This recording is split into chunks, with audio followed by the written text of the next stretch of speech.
আলহামদুলিল্লাহ এক্সেলেন্ট ভালো আছি। এই পাশে লোকজন আসতে বলছে এরা কি কম ভালো আছে? আমি সবাই ভালো আছি। এক্সেলেন্ট ভালো আছি। এই পাশে লোকজন বলে নাই আমরা কি ভালো আছি? আমরা কি ভালো আছি? দেখুন আপনি যদি কথা আসতে বলেন আল্লাহ কিন্তু শোনে। প্রত্যেকটা মানুষের একটা চাঁদ থাকে, প্রত্যেকটা মানুষের একটা ডিম থাকে, স্বপ্ন থাকে। যদি আপনি আসতে চান আপনার স্বপ্নটা আসতে আসবে। আপনি জোরে বলেন তাহলে আপনি আল্লাহ বলে সবচেয়ে একটা জিনিস মনে রাখেন, যখন আমরা কারোর সঙ্গে কথা বলি বাবা মাকে চাই যে বাবা মাকে দিতে হবে, তো বাবা কিন্তু তখন দিয়ে দেয়, মা দিয়ে দেয়। আর আমরা যদি আসতে চাই তাহলে কিন্তু আমাদের চাপটা আসতে হবে। আর আমি আপনাদের বলবো যে আপনারা ওইভাবে চাবেন যেটা আমরা চাই, সত্যি সত্যি আমার জীবনে চাই। আমরা কি চাই কিছু? আমরা কি ভালো আছি?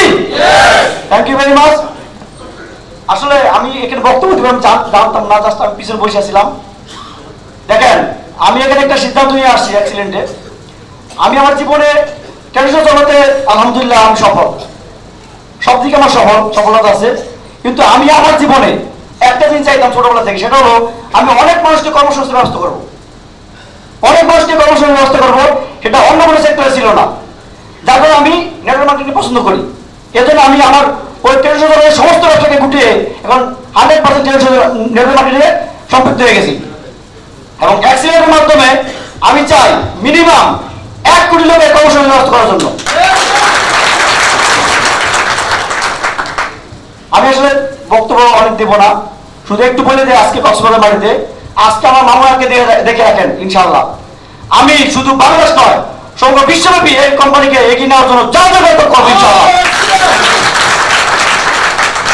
আমার অনেক ডিস্ট্রিবিউটর আছেন, আমি তাদের কাছে শুনতে চাই আমরা কি আপনারা কি আমার সাথে আছেন? এত আসতে বলা হবে না, আমরা কি আছি? আমরা জানিয়ে দিতে চাই এক্সিডেন্টকে আমরা অবশ্যই অবশ্যই পরিচিত করবো ইনশাআল্লাহ। আগে আছি, আগে আছি। থ্যাংক ইউ সবাইকে। আসসালামু আলাইকুম।